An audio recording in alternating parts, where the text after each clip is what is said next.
Lord who keepeth me, he will not suffer nor sleep. Oh, the Lord is thy keeper, the Lord is my shield. Under thy hand, above thy hand. Oh, the sunshine not smiting by day, nor the moon by night.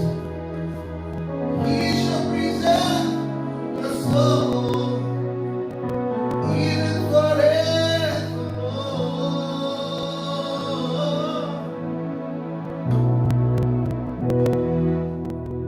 My help, my help, my help, my help, all of my help cometh from the Lord. Can we just begin to thank the Lord? Lift up thanksgiving wherever you are. Just begin to thank the Lord. Lift up thanksgiving. He's worthy of our praise. He's worthy of adoration. He's worthy of all the glory. We bless you. Can you just lift up your voice and worship? Lift up your voice and worship. He deserves our praise, oh God. You deserve our praise, oh God. Can you lift up your hands in worship and exalt his name? He has done what he said. He's not a man that he will repent, that he will change from his words. His words are yea and amen. And he has proven himself to be God again and again and again. Can you just begin to thank him? Can you look back at the goodness of God in your life and just begin to bless him, bless him, bless him. If not for his hand, if not for him, if not for him, Shaka Mata, Nike Presente Gedevashada, Masike Presente Gedevashada.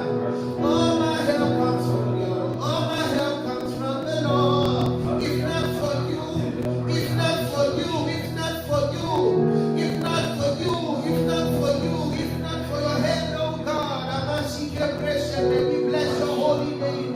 We give you all the praise, we give you all the praise and adoration. Lift up thanksgiving wherever you are. We thank you, oh God, for the gift of peace. We thank you, oh God, for peace, peace, peace. Your word says your peace you give unto those who believe in you.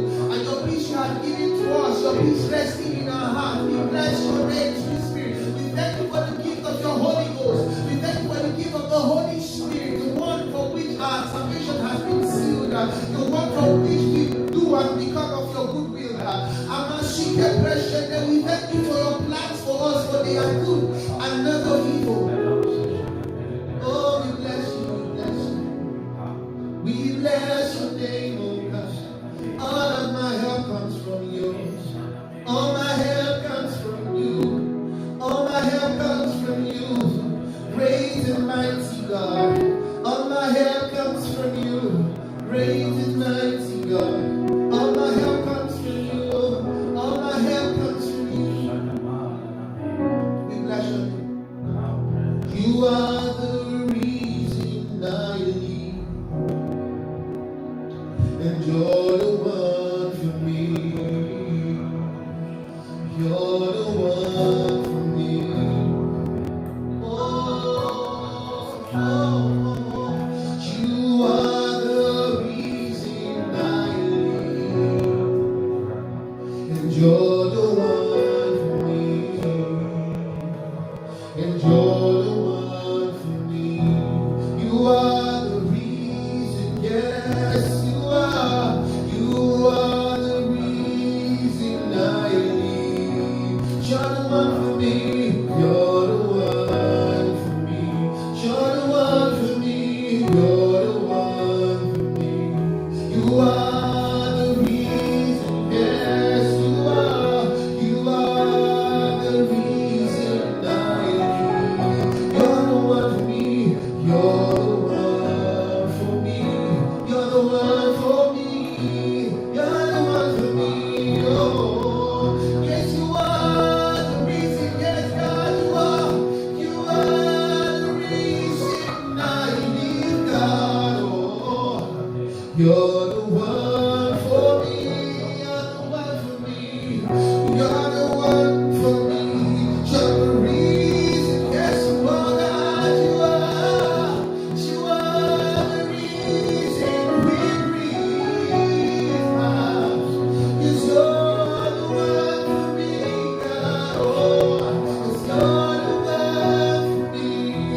are the reason, yes, you are the reason I enjoy the world for me. Everything I am is you, everything I am is you. You are the reason I live, oh God, yeah. You're the one for me.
place.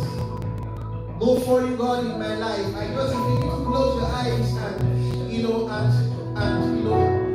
examine the state of your life. What is taking the center of your heart? Because no foreign God. He says no foreign God in your place. What else is standing on the sea? Sitting on the sea that Christ is supposed to sit on. No foreign God can take. Fear cannot take the place of God. No. Your place. Anxiety cannot take the place of the pressure, the place of lust, pride, hatred, envy, jealousy. Those things are the things that are not supposed to be in the heart of a man. It's you that we love God. It's you that we love God. In just few minutes, I just want to open your mouth and begin to declare. Begin to speak those things that are not supposed to be there. Begin to declare that they're fading away and Christ take his rightful place. It's true that I love God. Bring me to a place where you are my undying obsession, where you are my unending passion, where everything about you, everything about my life is about you. You can open your mouth and just begin to declare it. It's you that I love. It's you that I love. Cause me to love. Cause me to love. Savior, cause me to love. Stop me to love. Savior, cause me to love. Cause me to love. Savior, cause me to love. Cause me to love you more. It's you that I love, God. It's you that I love, God. It's you that I love, God. I just want us to look at, we will just, I think my time is over. Ephesians chapter 3. It's you that we love. It's you that we love. No foreign God can take your place. No foreign God can take your place. No foreign God can take your. It's you that I love. It's you that I love.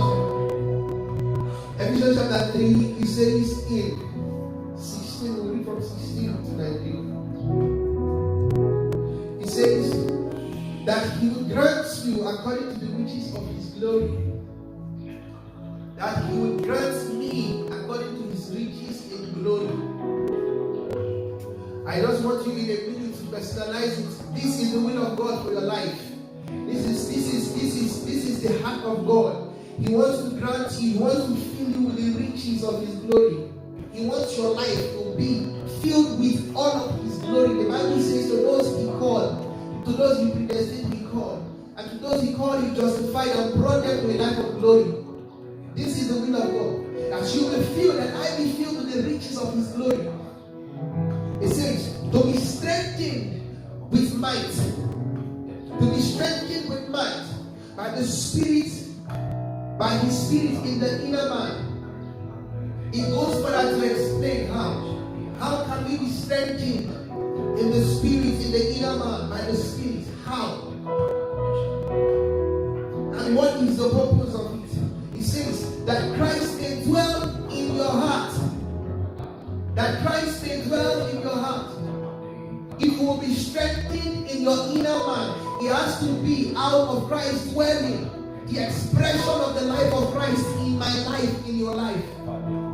The expression of the life of Christ in your life. The experience of Christ. This is how that riches of his glory will be fruitful, will be made manifest in your life. But you experiencing all that Christ is. And it goes further to say that ye may be rooted and grounded in his love. That ye may be rooted and grounded. How can you be rooted and grounded? It goes further to say, and may be able to comprehend with all the saints what is the breadth and length and depth and height, and to know the love of Christ which passeth knowledge. That ye may be filled with all the fullness of God. That ye may be filled with all the fullness of, for you to know the love of Christ that brings you to a place of knowledge.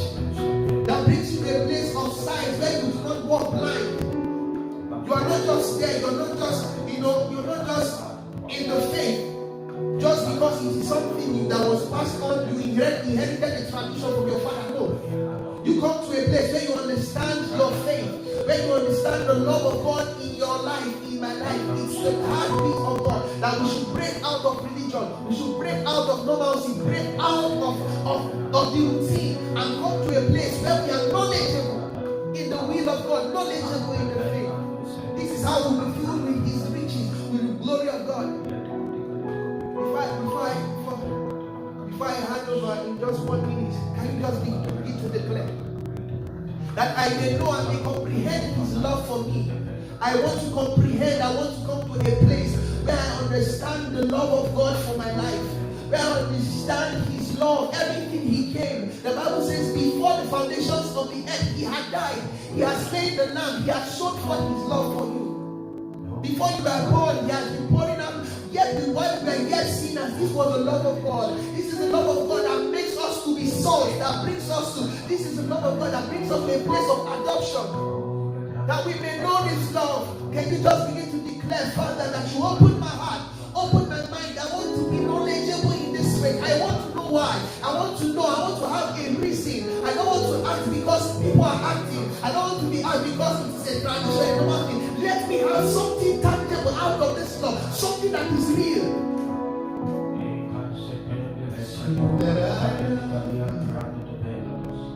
It's you that we love.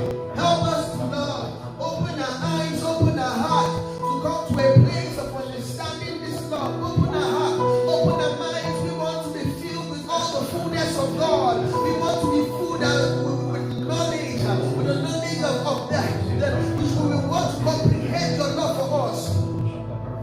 I love God. I love you.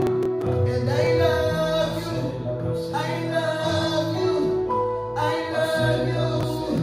No foreign God can take your place. No foreign God can take your place. No foreign God can take your. You that we love, I love you. You that I love, we love.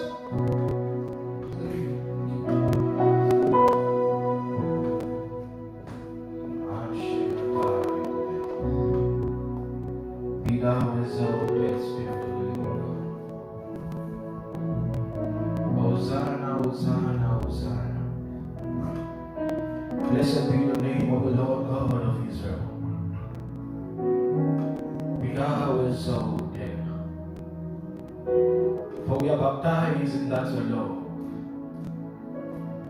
For we are baptized in your love. Because we know we are produced by your love. The Bible made me understand that while we are yet sinners, Christ demonstrated, God demonstrated His love for us by sending Christ to die for us. While we are enemies with God, that we may come to understand, that we may come to know, to comprehend the dimension of your love, to know how deep your love is, to know the height of your love, the depth and the width.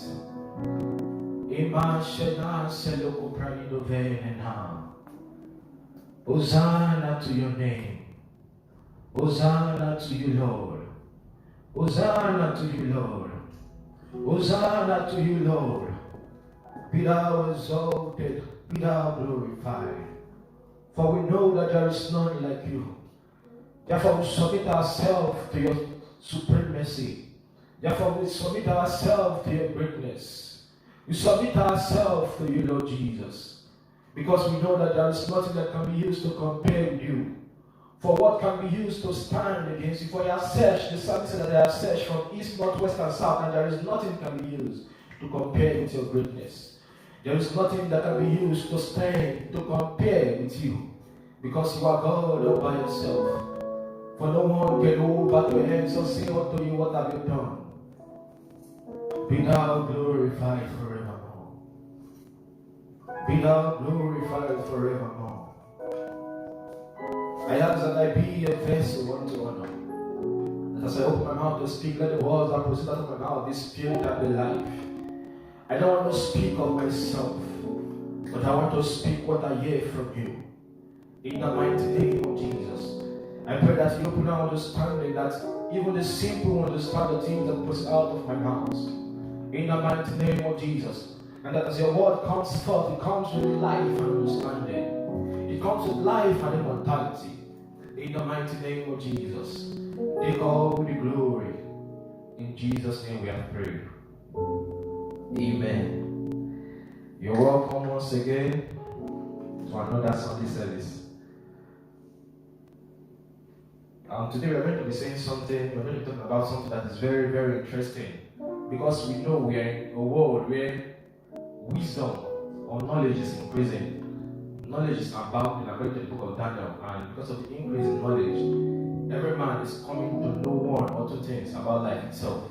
And how, so questions are being asked throughout life, beginning from time itself up to this extent, that questions will still be asked even after now. And the reason why questions are being asked is because men want to know, they want to understand, so they ask questions. And there are questions that are specific to, we know there are different kinds of questions. There are intelligent questions, there are non-intelligent questions, and there are questions for life, there are questions for academics, there are questions for such group of people, and there are questions for other group of people, and sometimes we agree with these questions and sometimes we do not. But there are questions that specifically when someone wants to grow, there are questions they ask, questions like, what should I do? What can I do? What should I participate in? And all those questions that people ask because they want to be successful and because they want to grow, they want to stand out in life, and they ask a lot of questions. But all these questions will be summarized into 5 questions. And these 5 questions, I call them the universal questions, because these 5 questions, if look at everybody that you know that is successful, that has been successful, that is successful, whether be it in any sector of life, they've answered these 5 questions for themselves. And whether you agree with them, disagree with them, whether you love them, whether you like them or not, they've answered these 5 questions, and that's the reason. And imagine a believer coming to understand these 5 questions. That believer will not just be any kind of believer. He will live an extraordinary life. That person will live a super abundant life. He will live a life that is effective and productive. So that if these things be in you, they will make you that you will neither be barren nor unfruitful in the knowledge of God. There are questions, I call them the 5 universal questions. The reason why they are universal is because any man will answer it. But when it is being attached, and when the believer answers this question for himself, he rockets that believer and then he takes him to another stage in life. The first question is the question of who am I? Who are you? It's the question of identity.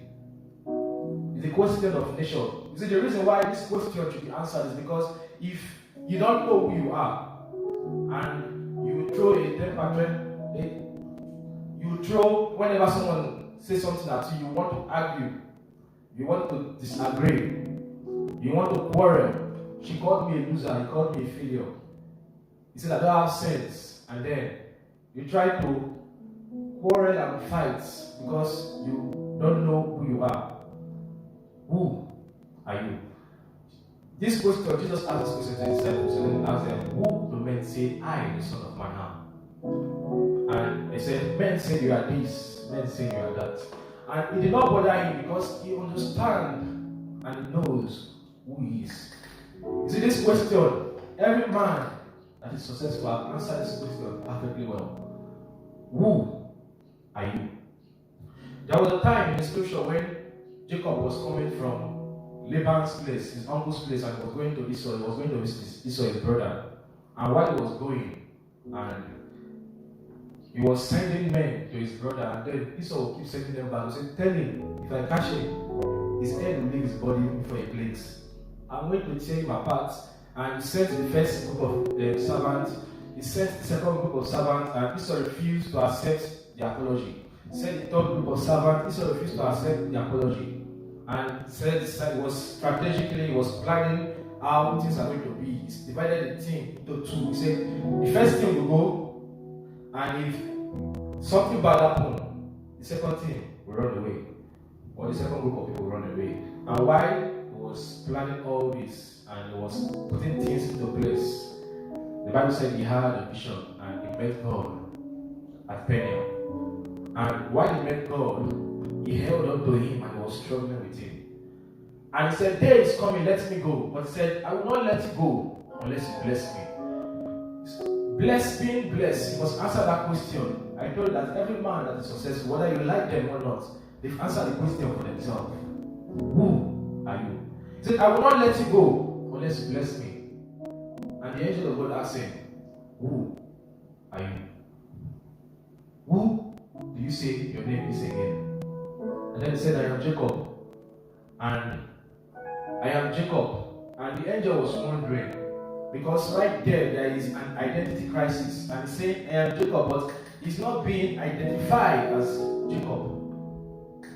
He was identified as a prince that has power with God and man and has prevailed. That was his identity. That was who he is. But the reason why he could not prevail is because he did not know who he was. And I know that a lot of us are also having identity crisis right now. And the question, who are you? As some of us have not really answered the question, and we are battling it for ourselves. And most of the times we refer to ourselves the same nation that we used to be, the same person we used to be. Apostle Paul said, "I was once the chief of sinners." I was once, and most of the times we also refer to ourselves the way we used to be, where we used to walk according to the course of the world, where we used to do the things that please the world, where we used to listen to the spirit of disobedience, the spirit of rebellion that was once in the world, right? We were in the world, and now that we are in Christ, we have this identity crisis. And when we are being asked, "Who are you?" and most of the time we don't even understand the question. We don't even know who we are. So we get confused.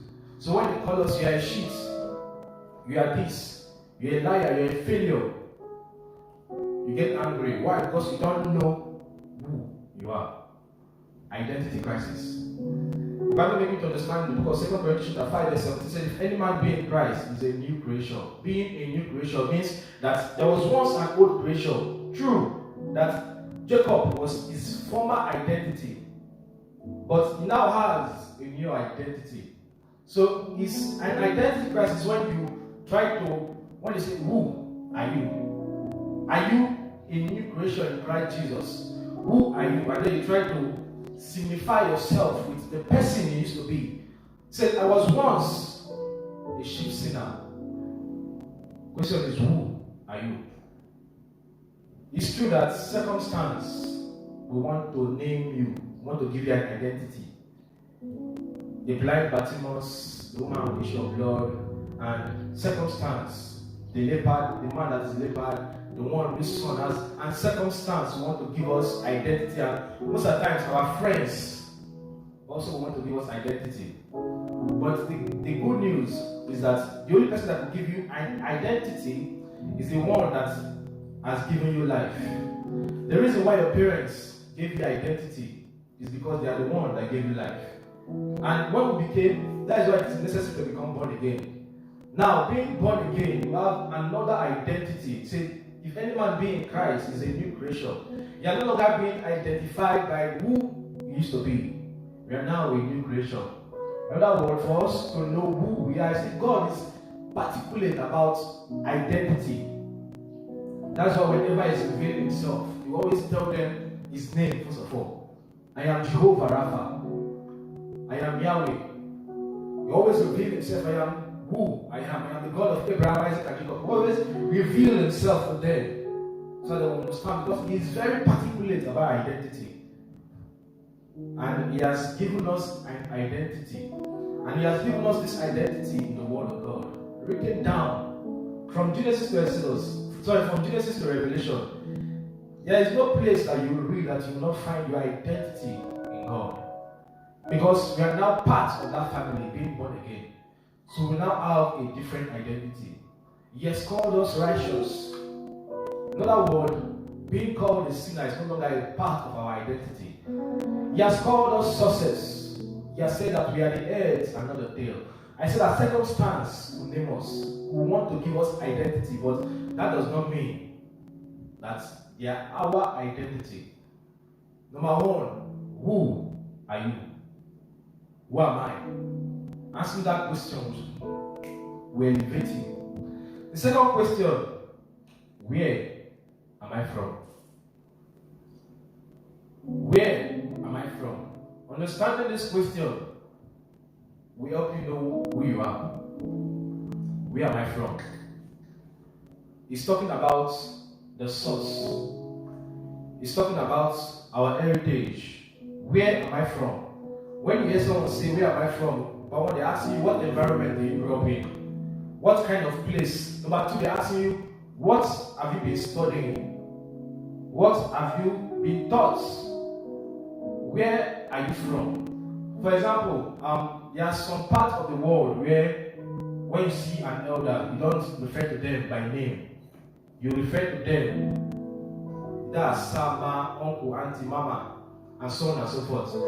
While there are some parts of the world, you can refer to them as their name and nobody cares. Now, if someone who is from the part of the world where you refer to your elder by name goes to the part of the world where you don't refer to your elder by name, and then he sees his elder and then he calls her or he, a 70 years old man, an 80 years old man, or an 80 years old woman, ordered by a name. The question that we ask is, where are you from?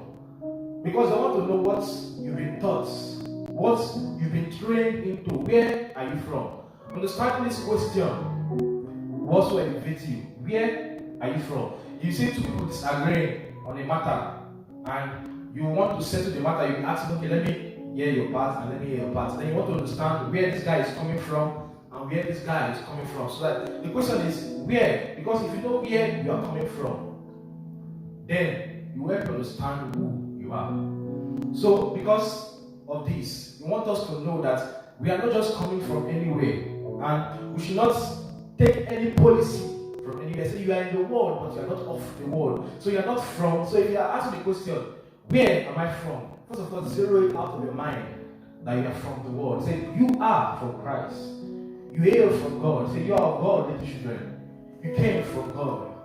So zero it out of your mind if you are thinking of any parts of the world. So understanding where you came from, it will help you understand who you are. If you came from God, it means you are part of the family. Answering this question, like I said, it will elevate you. Number one, who am I? Number two, the question of heritage. Where am I from? Number three, the question of purpose. Why am I here? Why am I here? I came from somewhere and now I'm here. The question is, why am I here? And why am I in the world? Why am I in this part or in that part of that country? Why am I in this institution? Why am I in this office? Why am I in this particular church? Why? There is a specific reason why we are there. And if you understand why we are there, we'll discover that we'll be able to maximize our potential in that place. Understanding the question, why am I here? Why am I here? There was a particular scenario in the scripture when in Minor Asia, when King Ahasuerus was ruling. The Bible said that he ruled all the way from Persia to the Medes, or from Medes to the Persia. And while ruling, in that particular period, a queen was needed, and Esther was elected as queen. Was it that Esther was being elected as queen because the king was looking for a queen? Was it that Esther was elected as queen because she was the most beautiful? Whatever the reason was, but she was there. And the question is, why was she there? And the time came when Haman hated the Jews and he wanted to wipe them off from the face of the earth. And he took permission from King Ahasuerus, and he was advancing to go and kill them.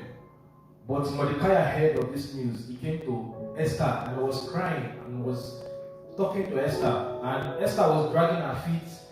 She was doing things shimesme and was sluggish in her movement. And he told her, "Do you know why you are here? Why are you here? Why are you here? You are in this position at such a time as this. Why? Do you know if it's for this reason that God has put you? Because understanding it will make you not to quit when things are going tough. Why are you in that position? Understanding it will make you play your part and not bother about someone else's part. You not bother about whom. The reason, a lot of time, the reason why people fail in life is because they want to be like that person. They want to stand out like that person. They want to follow the footsteps of that person. They want to live in another person's image. So you must know who you are, where you came from. Why am I here? Now I'm here for the fourth question. What can I do? Now that I'm here, what can I do? What can I do? Esther is in the palace. What can she do? Now that you are here, what can you do? It's a question of potential. To bring out the best in us. You see, every reason, or the reason why God wants us to be here more than we want ourselves to be here, in case we don't know. God wants to be where, if you say you are going to somewhere, God wants to be there more than you want to be there. So you have to ask yourself the question, why am I here?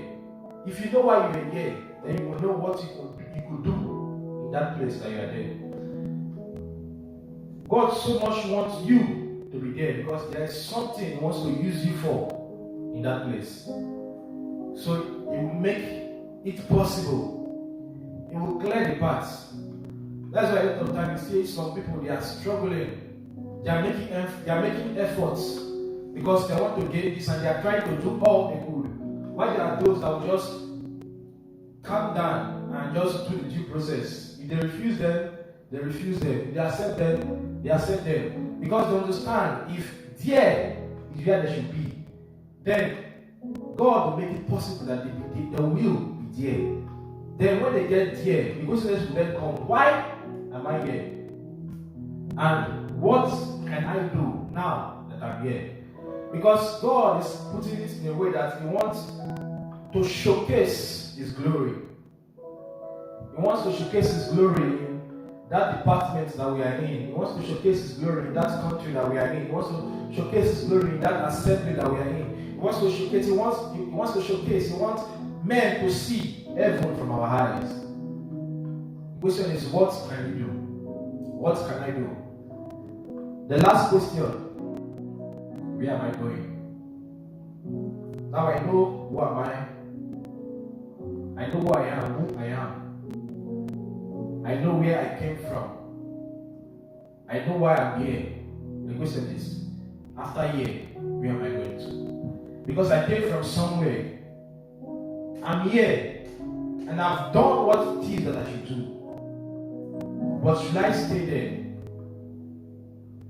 Where? Because if we don't know where we are going to, it will lead to number one. It will lead to stagnancy. We will become stagnant in life. If we don't know where we are going to. Number two, we will not progress in life. Number three, we will struggle throughout life. So we have to understand, we have to answer this question of ourselves. Now that I'm here, and I'm doing what I'm doing, or I'm done with what I'm doing, where else should I go to? Where else?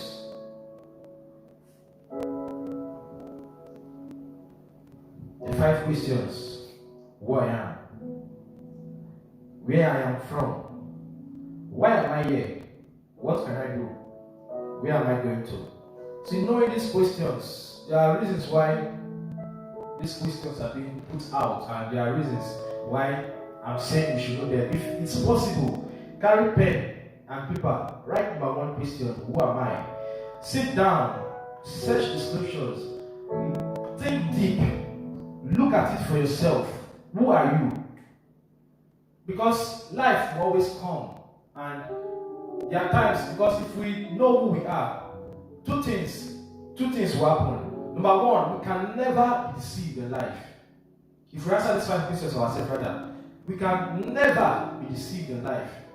Just like I come to you and I tell you that 2 plus 2 is not 4. 2 plus maybe is 5, is 6, is 7. You look at me like I've gone nuts. The reason is because you've come to know the answer for yourself.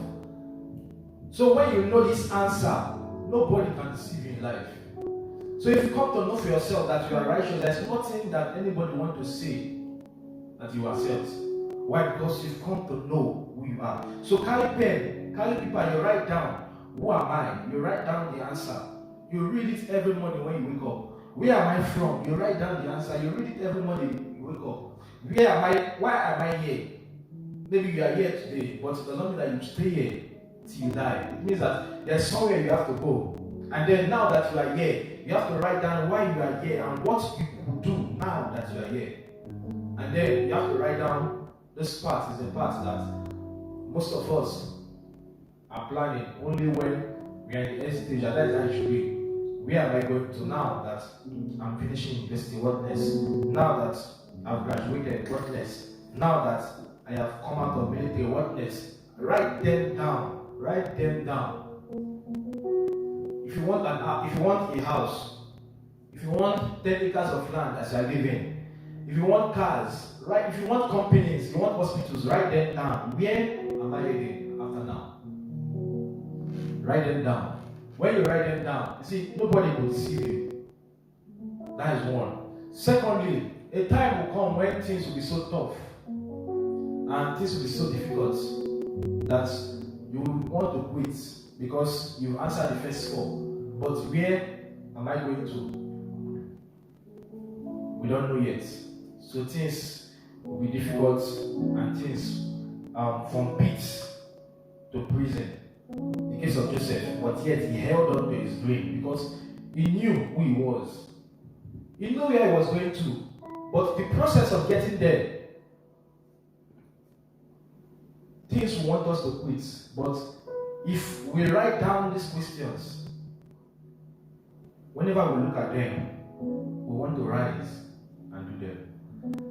I remember I wrote down some things, where am I going to, and I wrote them down, and every time I read it, I'm motivated to do it. Before, I used to keep it in my head, and I would say, okay, I know where I'm going to. I know what's next in my life, and I'll just leave it there in my head. And sometimes there's no motivation to do those things. But the day I took pen and I began to write them down, and whenever I read those things, I'll be like, if I need to have this hospital, I have to make money. If I need this degree, this medical degree, this accounting degree, then I need to start reading. And writing them down and seeing it helps me, even when things are difficult. It helps me go through them. There was a man called Moses, and he knew who he was. He was the liberator. He was the deliverer. He knew where he came from. He came from a training ground, the desert, where he had been training for some time. And because there's a place he has to go. And I told you where he came from is what will be taught. And the things he was taught, the things he has been going through, those are the things that help him understand where he came from. And he came to the palace of Pharaoh. Now that he's here in the palace of Pharaoh, what can he do? The question is, why was he there? He was there to deliver them. What can he do? Then he demonstrated to the power of God 10 plagues. Final question, where was he going? The land of Canaan. The land flowing with milk and honey. So understanding this question put us on an edge over all our counterparts. I just want that we've not read the scripture. So let's open. Book of Judges. Judges chapter 6.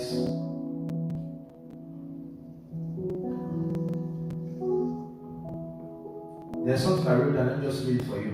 It says, if you don't know who you are and where you are from, you will never know what you can do while you are here and where you are going. I read it. It says, if you don't know who you are and where you are from, you will never know why you are here, what you can do, and where you are going to. Judges chapter 6, if you start from verse 11, it reveals, from verse 12 rather, it reveals to us what this particular story is the story of Gideon, where in that particular time the people of the Midianites were trying, we are in war against the Israelites. They will come and they will oppress these people and they will run back from them. They will come and they will steal their plant after they finish planting. They will take away from them and they will withdraw from them and they will run away. And this continues, it continues. Until one day, something happened. Verse 12, chapter 6, verse 12. It says, when the angel of the Lord appeared to Gideon, he said, the Lord is with you, mighty warrior. It says, the Lord is with you. He revealed unto him his identity. Verse 14. The Lord turned to him and said, go in this strength. Go in the strength you have and save Israel out of the Midian's hand. I am not sending you. Am I not sending you? He asked. Verse 13. But Lord, Gideon have asked, how can I save Israel? He said, my clan is the weakest, and I am the least in the family. He said, my clan is the weakest, and I am the least in the family. He does not know, number one, who he was. Number two, where he was from. Number three, why he was there. Number four, what can he do? Number five, where he was going. So even when his identity was being revealed unto him, yet he could not understand. There was a crisis. And many a times, this happened to us also. When we hear the preacher say that we are God's favored, we are God's righteousness, and many a times it conflicts with what we used to be, and sometimes we say to ourselves, no, I am not. Why? Because we are identifying ourselves with who we used to be, not who we are. I told you of the case of Jacob. Now the case of Gideon. God is so specific, he's so particular about identity. That's why whenever he wants to, he will always reveal identity. Because identity alone will name you. When you know your identity, it will announce you. If you go to chapter 12 now, in chapter 6, it was called Gideon. In chapter 7, if you read verse 1, it says, early in the morning, Jerubbaal. They said, early that morning, Jerubbaal and all his men camped at the spring of Aaron. Jerubbaal, slayer of Baal, said early in the morning, his identity was changed when he came to understand who he was. You see, as Gideon, he does not understand who he was, but when he came to understand his personality or his identity, you see, his mentality changed. Because when he was told, go and do it, he was asking, who am I to do it? But when he came to understand who he was, his mentality changed. So, answer these 5 questions will change a man for life. I mean, for life. Let's rise our feet and let's begin to bless the name of the Lord. Because this is all I have for you. this is what I have for you. And if you understand these 5 questions, if you could write them down, if you could revise and rehearse them to yourself daily, this is all I have for you. And I want you to remember that God is not done with a man yet while that man is alive. God is not done with the man yet. So God is not done with you yet. So whether you are going through whatever you are going through, you are still in the process. Whether you know where you are going to, and because of what you are going through, you want to give up. I just want to let you know that God is not yet done with you yet. Because if God is done with you, you will not wake up tomorrow morning. But the very fact that you woke up tomorrow morning means that God is not done with you yet. So it's not for you to give up now, it's not for you to quit now. So let's bow our heads in prayer and begin to appreciate the name of the Lord. I begin to tell Him to give us the grace and the strength, be thou exalted, Spirit of the living God. We adore your greatness. That you give us the grace and the strength to stand.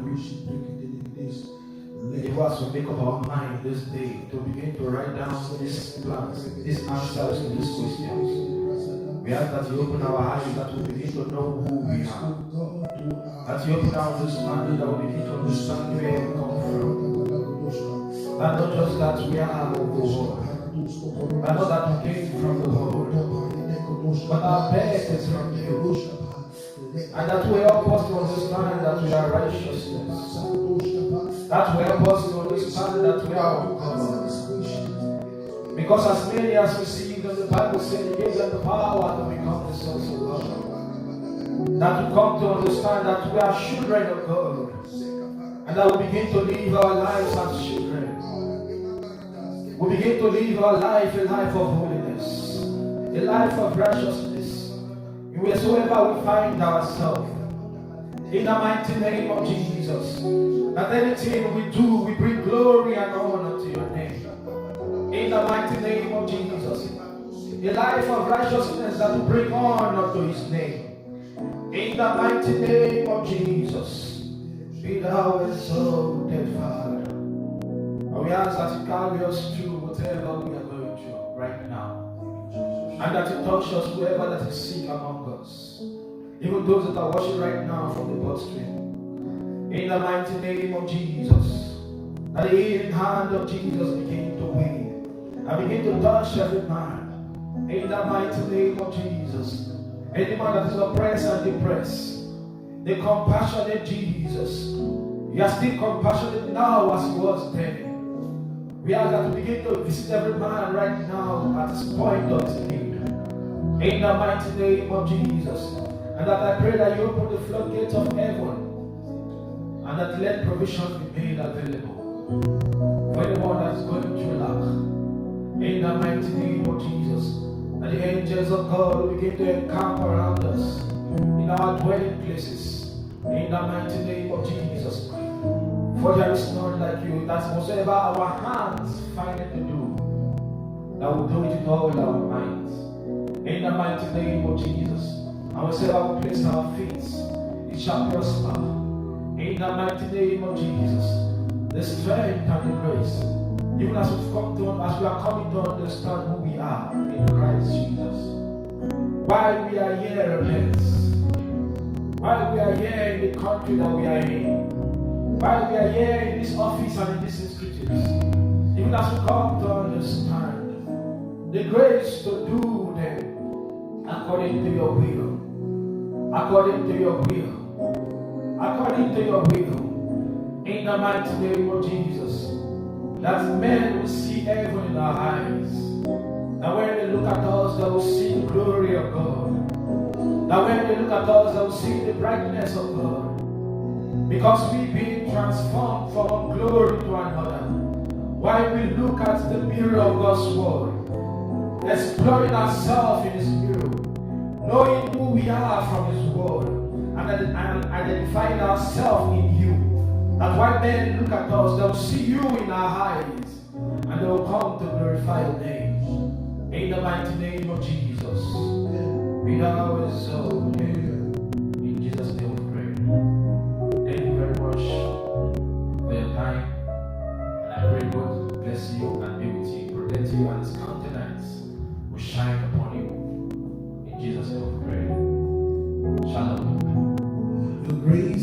from me just as I am.